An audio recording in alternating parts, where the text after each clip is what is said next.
ce shiur est dédié pour l'obtention du bac de Léa Batsefani Zera Germaine. La question de Steven. Comment va être la personnalité du Mashiach? On ne sait pas qui c'est le Mashiach. Personne ne sait. Ce qu'on sait, c'est qu'on sera très, très étonné quand on verra qui c'est. Parce que, comme il y a un dicton, on dit le Mashiach que vous attendez ne viendra jamais. Parce qu'on sera surpris, chacun croit, les gens de Chabad croient que c'est Chabad, Breslev croient que c'est Breslev, les Litaïm pour son Litaï, chacun croit, les Misro croient que c'est un Misro, d'accord, chacun avec sa façon de faire. On verra, on sera tous étonnés parce que ce sera tellement grand, tellement kadosh qu'on sera complètement ébahis et étonnés, ça c'est clair. Maintenant, plus que cela, la Torah dit qu'il est humble, extrêmement humble, comme Moshe Rabbeinu. Les deux âmes, celle de Moshe Rabbeinu et celle de David, viennent en lui. Il sera un roi, mais plus grand que le roi David, parce qu'il sera le roi du monde. Le roi David n'a pas réussi à faire, lui il va réussir.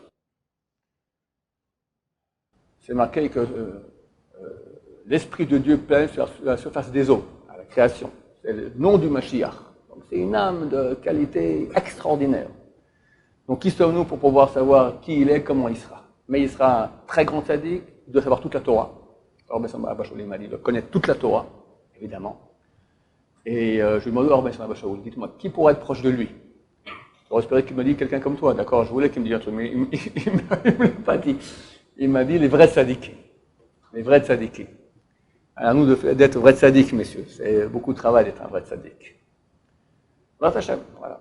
Il y en a qui vont le voir de loin avec les jumelles, et peut-être par émission, d'accord, et d'autres qui le verront à sa table, d'accord, lui parler. C'est un mérite énorme, d'accord. La sainteté de Dieu sera sur lui. Alors c'est marqué comme Mashiach revient, justement, toute la jalousie, elle part. Toute la concurrence, la jalousie, tout cela va partir. On comprendra qu'on fait tous partie du même peuple. On est un, tous unis. Là, il y aura la présence de Dieu. La jalousie provient du fait que quelqu'un il est seul et sans Dieu.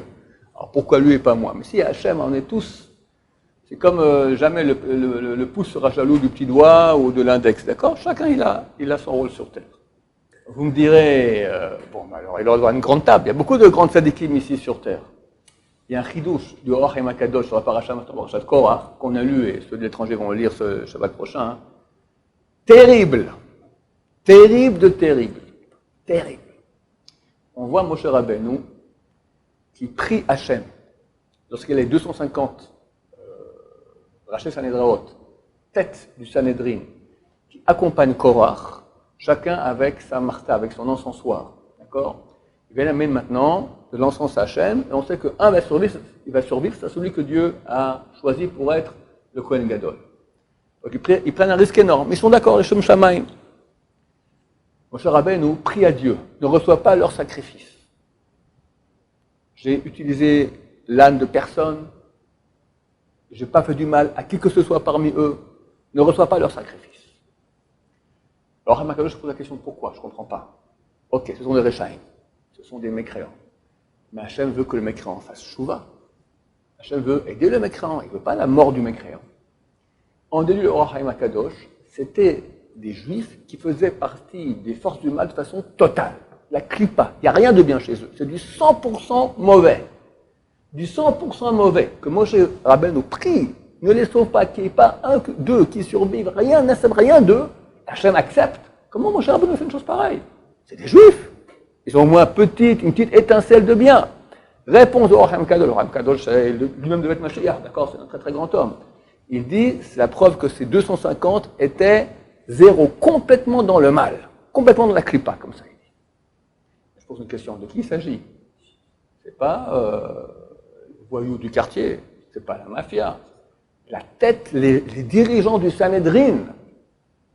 Et on peut, par les forces du mal, on peut arriver à Korach et Ruach HaKodesh. Korach et Ruach HaKodesh. Korach, Rachid pose, comme il a fait une erreur pareille. Il a vu que Shmuel sortait de lui. Shmuel, qui équivaut à Moshe et Aaron, les deux réunis. Et 24 gardes de Kohanim sortent de lui. Une très très grande descendance. Ah, comment il s'est trompé? Il s'est trompé. Voilà. La jalousie, le kavod, boum. Donc pour nous, c'est un grand moussard. Attention, qui sommes-nous? Chacun prend qu'il a un peu de sadique. Faire attention. Des fois, quelqu'un il dit, allez, c'est bon, c'est pas si grave, pas si grave. Il y a un rachat complet avec le pas si grave. Il faut être extrêmement droit. Alors qu'Hachem nous aide à être des vrais tzadikim, qu'on puisse être proche du Mashiach. Amen.